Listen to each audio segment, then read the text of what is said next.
Now we're red and we're live. I'm here with Brian McClelland. How are McClelland. you, Brian? I'm good. I'm Well, I'm so all my first question, as always, is how did you first get interested in music? right.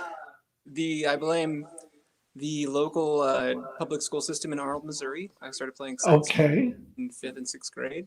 Was not good at it, so moved to bass a few years later, right. and became my instrument. So like, yeah, I play guitar in most of my bands now, but bass is still my main instrument. That's the one I'm better at than most instruments. Well, was it what music was it? What was big for you? Uh, well, my favorite bands growing up. Well, my sisters were older than me. I was the baby, so I was listening to a lot of Rick Springfield's "Working Class Dog" record, that kind of stuff. Okay, That was the, that was the record I it's a first good listened record. to, and like pretended to be a rock star too. That was Oh that. yeah.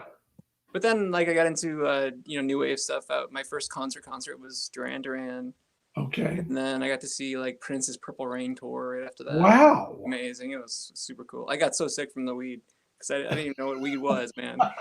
And my mom was helpful. She pulled me out to the hallway to make sure I didn't die. It was great. Right, exactly. And those were in St. Louis in these concerts? Yeah. So it was like Okay. pop music like that, but then in junior high and high school, I moved towards like Rush, like prog rock, Okay.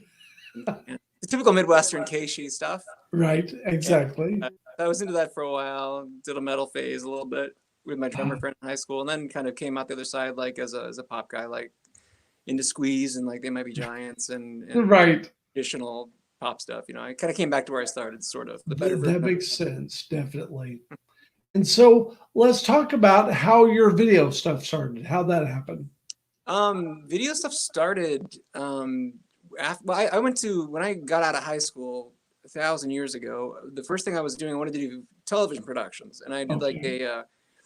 I interned at like the Channel 5 newsroom for a while, and that Right. was great. I worked at Channel 9 as a PA and stuff like that. But I also, in addition to this, I got married at 18, very young, Okay. very not a great idea.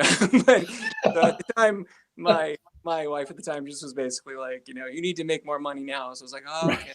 okay. Yes, that's So, always a good so trick. and that was my decision. I did it. So I'm not, it's not all on her, but I was like, okay. So I got this job doing 911 dispatching. Oh, really?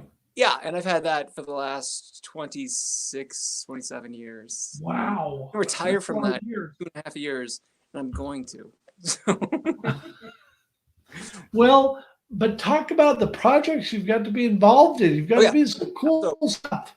right. So I started in video back then, and I kind of left it for a long time, and then came back when the DSLR kind of revolution happened, when you could get like Right. really inexpensive cameras that looked Oh, great, yeah. shallow depth of field, all that stuff that kind of turned me away from making videos on my own for that whole period when you just had like video cams that didn't have any of Right. that, and it just didn't look pretty. It didn't look good, Exactly. unless you spent like $100,000, and even then.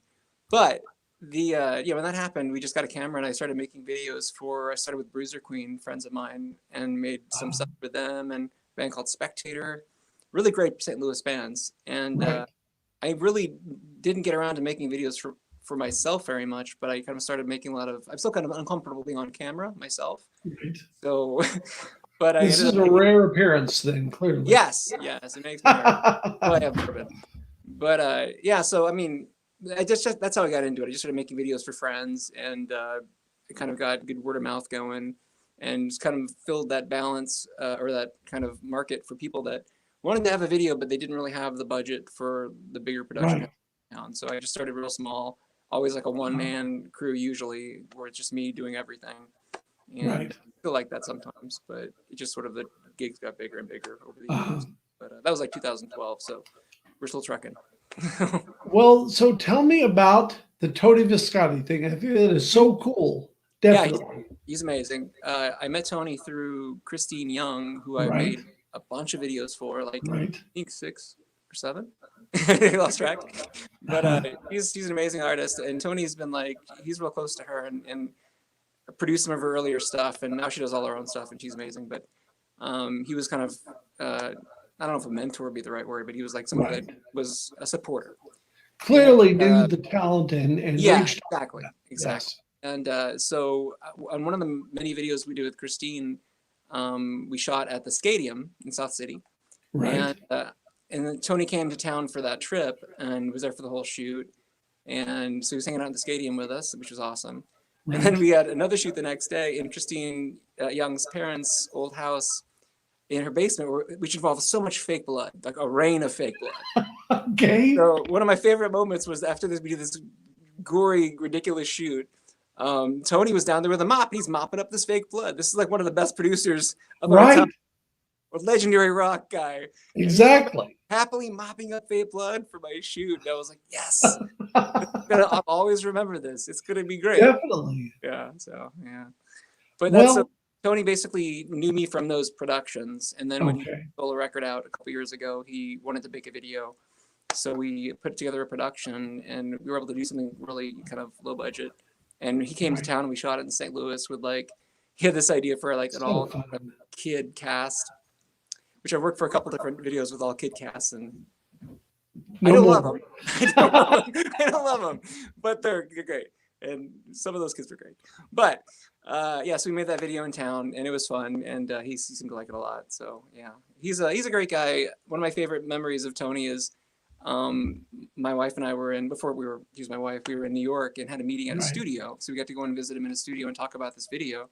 Right. And while we were in there, he says, the couch you're sitting on right there, that's where Bowie sat while we were tracking the vocals for Black Star. I'm like, Wow. oh shit. I'm a Yeah. huge Bowie fan. So I was like, Oh, absolutely. Yes, everybody's a Bowie fan. yeah. So yeah, that's good times, man.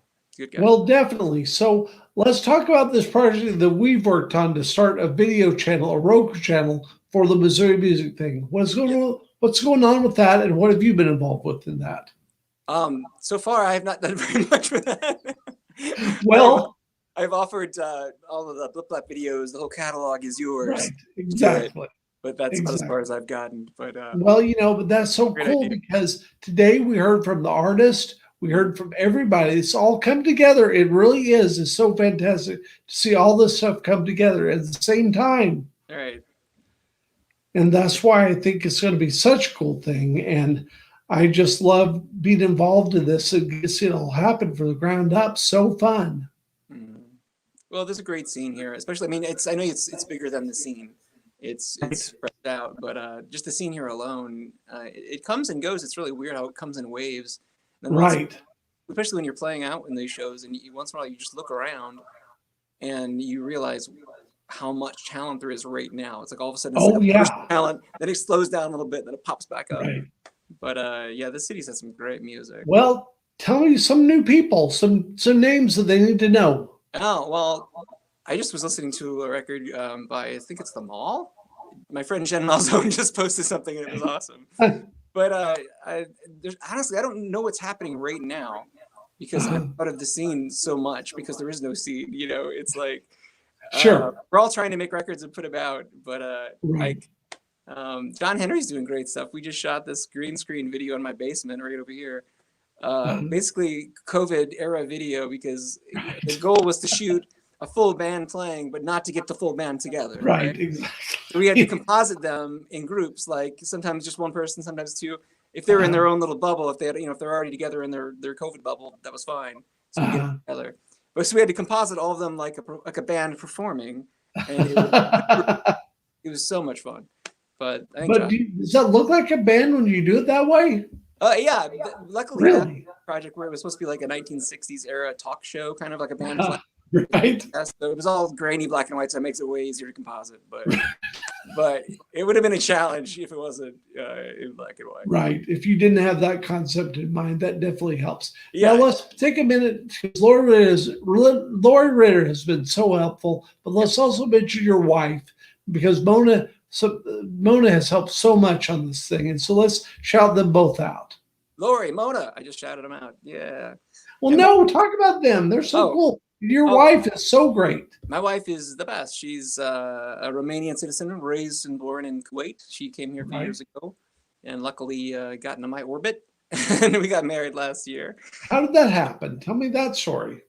We met because I'm in a band, because I was playing at a record store. Right. I was playing a gig at Vintage Vinyl because Will Thunder, my band, was doing a release that week, and so we did an in-store. And she was there with a friend, and I think she'd also heard that I was looking for actors for a video. I was just casting for a video. She didn't get the part. Got the bigger part. She got the good That's role. a bigger part, clearly. But she's so wonderful and so nice, and I've just enjoyed to be around her. And it's just so fun to watch all this stuff come together. And I'm so glad to have you on here. Anything else you want to talk about? Well, I've been working on my band Woe Thunder has been going on for a few years. I've been working on. I started doing solo shows under Brian McClelland's No Thunder, which was basically just myself without a rhythm section. It was me and sometimes Jen Malzone, genius Jen Malzone from Middle Class Fashion, bandmate from that band, and sometimes Jason Hackett on guitars, and just like extra filler. But it's basically like a solo act with friends, you know. But I've been focusing on that for like the last year or two, and I have a new EP that's being mixed at Native Sound by Ben Maychek from Native Sound. That's wonderful. Be out sometime in the next, hopefully, a few months, and then I'm already working on a next batch of songs that hopefully will be. That's so fun. Yeah, I'm so glad you're involved in this thing. It's been so fun to have you on the show, and thank you for coming on. I appreciate it. Thank you. Great Friday night for you and me. Oh, let's see it. All right, there we are.